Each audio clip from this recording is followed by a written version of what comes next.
আসসালামু আলাইকুম এভরিওয়ান, সবাই কেমন আছেন? সানাস কিচেন অ্যান্ড ব্লগ চ্যানেলের নতুন আরও একটা ব্লগ ভিডিও দেখার জন্য সবাইকে আমন্ত্রণ জানাচ্ছি। আমি আয়েশা সিদ্দিকা। আশা করছি যে যেখান থেকে আমার আজকের এই নতুন ব্লগটি দেখছেন সবাই খুব ভালো আছেন, সুস্থ আছেন এবং নিরাপদে আছেন।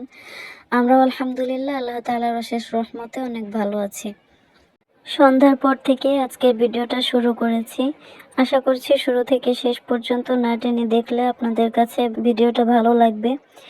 যদি ভালো লাগে তাহলে প্লিজ একটা লাইক দিয়ে ভিডিওটি কন্টিনিউ করুন। আর যদি আমার চ্যানেলে নতুন হয়ে থাকেন তাহলে চ্যানেলটিকে সাবস্ক্রাইব করে রাখতে পারেন। যারা অলরেডি সাবস্ক্রাইব করে আমাকে সাপোর্ট করেছেন তাদেরকে জানাই অসংখ্য ধন্যবাদ। তো এখানে আমি সন্ধ্যার নাস্তা বানাচ্ছিলাম। সন্ধ্যার নাস্তায় আজকে ব্রেড টোস্ট বানাচ্ছি।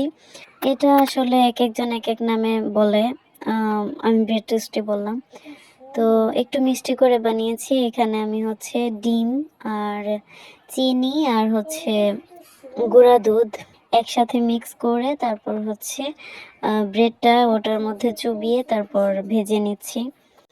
খুবই সহজ একটা রেসিপি। এটা ডিমটা গোলা তারপর ভাজা সবকিছু মিলিয়ে 10 থেকে 15 মিনিট হাতে সময় থাকলেই হয়ে যায়। মানে এটা রেডি করা সহ ভাজা। আর ভাজা তো খুবই সময় কম লাগে। দুই পাশেই কয়েক সেকেন্ড করে ভাজলেই হয়ে যায়। 1 মিনিটের মধ্যে বেশ অনেকগুলো ভাজা হয়ে যায়। তো যাই হোক, আর যে প্যানটাতে ভাজছি ফ্রাই প্যানটা, এটা আমার প্রায় 4 বছর আগের কেনা একটা ফ্রাই প্যান। কিন্তু এখন পর্যন্ত নতুনই আছে। মানে আমি 4 বছরের মধ্যে হয়তো বা মাত্র 2 থেকে 3 বার এটা ইউজ করেছি। তাও শুধুমাত্র পাটিসাপটা পিঠা বানানোর জন্য। তো প্রত্যেক শীতে যখন পাটিসাপটা পিঠা বানাই তখন এই ফ্রাই প্যানটা আমি বের করি, কারণ আমার আগের যে ফ্রাই প্যানটা আছে ওটাই এখনো ইউজ করছি। আর ওই ফ্রাই প্যানটা আমার মাঝখানে কিভাবে জানি একটু ডেবে গেছে, যার জন্য ওটা ইনফ্রারেড চুলায় বসছে না। তো এই কারণেই আমি নতুন ফ্রাই প্যানটা বের করে নিয়েছি। আর এটাতে ভাজার কারণে তেলটাও খুব কম লেগেছে। যাই হোক, এটা পরের দিন সকালবেলা আমি আমার ছেলেকে মাদ্রাসায় দিয়ে এসেছি। আর আসার পর ঘর গুছিয়ে টুকটাক কিছু কাজ সেরে তারপর এখন টিফিন বানিয়ে নিয়ে যাচ্ছি। মানে পরের দিন সকালে ও বলেছিল যে ওর জন্য টিফিনে ব্রেড টোস্ট নিতে। তো আবার সকালবেলা বানিয়েছিলাম, অল্প কিছুই বানিয়েছি, 4-5টার মতো ওর জন্য টিফিনে নিয়েছি। তো তারপর টিফিন খাইয়ে রেখে এসে রান্নার কাজ শুরু করব এখন। এজন্য আমি প্রথমে চুলাটা পরিষ্কার করে নিচ্ছি। চুলাটা দেখা গেছে অনেক সময় প্রতিদিন পরিষ্কার করা হয়, আবার অনেক সময় একদিন পর পর করি।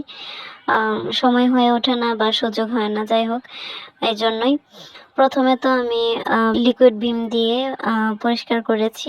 যে মাজনি দিয়ে আমি থালা বাসন মাজি ওটা দিয়েই পরিষ্কার করে তারপর পানি দিয়ে ধুয়ে তারপর একটু মুছে নিয়ে পরে একটা শুকনা কাপড় দিয়ে মুছে নিয়েছি। তো এই যে এখন দুপুরে রান্না বান্না শুরু করে দিয়েছি। তেলাপিয়া মাছ রান্না করব আজকে। তো দুপুর আর রাতের সহ একসাথে রান্না করব, যার জন্য বেশ কয়েক পিস মাছ আমি ভেজে নিচ্ছি। আর তেলাপিয়া মাছ আসলে খেতে খেতে আমার এখন একটা অভুক্তি এসে গেছে। তো অনেক পছন্দ ছিল, যার জন্য বেশি করে কিনে নিয়ে এসেছিলাম। এখন আর ভালো লাগছে না, হয়তো কিছুদিন গ্যাপ দিলে আবার ভালো লাগবে পরে। তো এখন শুধু চিন্তা করছি কিভাবে শেষ করব। মানে প্রতি মাসে এরকমই হয়, যদি 15 দিন বা 1 মাসের বাজার, মানে মাছ মাংসের বাজার একসাথে করা হয়, তো তখন শেষের দিকে এমনটাই হয় যে শুধু মনে হয় কবে ফ্রিজে জিনিসগুলো শেষ করব, আর ভালো লাগছে না। আসলে যদি সুযোগ হতো, সময় হতো, তাহলে আমি প্রতিদিনের বাজার বা 2-1 দিনের বাজার একসাথে করাতাম, কিন্তু সেই সুযোগটা আমার নেই। আমার হাজবেন্ড খুবই ব্যস্ত থাকেন, যার জন্য আমার 15 দিন বা 1 মাস একসাথে বাজার করতে হয়। তো যাই হোক, আমি মাছগুলো ভেজে উঠিয়ে নিয়েছি। এখন সবজিগুলো রান্না করে নিচ্ছি। মাছগুলো আজকে সবজি দিয়ে রান্না করব। এখানে সবজির মধ্যে ছিল আলু, বেগুন, সিম, ফুলকপি। আর এই সিমগুলো এত ভালো, একদম সিদ্ধ হয়ে গলে যাচ্ছে। আর আমার মেয়ে সিমের বিচিটা খেতে খুবই পছন্দ করে। ও সবকিছু ফেলে ওকে সিমের বিচিটা যদি ছিলে দেওয়া হয় ওটা খুব মজা করে খায়। আর এবারে সিমগুলোতে বিচিগুলো বেশ বড় বড় ছিল, কিন্তু কচি ছিল। অনেক সময় দেখা যায় যে বড় বীজে যে সিমগুলোতে থাকে সেগুলো হচ্ছে শক্ত টাইপের হয়, কিন্তু আজকে যেগুলো নিয়ে এসেছি খুব ভালো। সবজিটা সিদ্ধ হয়ে গেছে, এখন আমি হচ্ছে ঝোলের জন্য পানি দিয়েছি। আর পাশে যে মাছগুলো সেগুলো হচ্ছে তরকারিতে দিব। আর এই যে 3টা মাছ, এগুলো হচ্ছে বাচ্চাদের জন্য রেখেছি, ওরা মাছ ভাজিটা বেশি পছন্দ করে তরকারির চেয়ে। তো যাই হোক, এটা ছিল হচ্ছে সন্ধ্যার পরে একটু সেমাই রান্না করেছিলাম।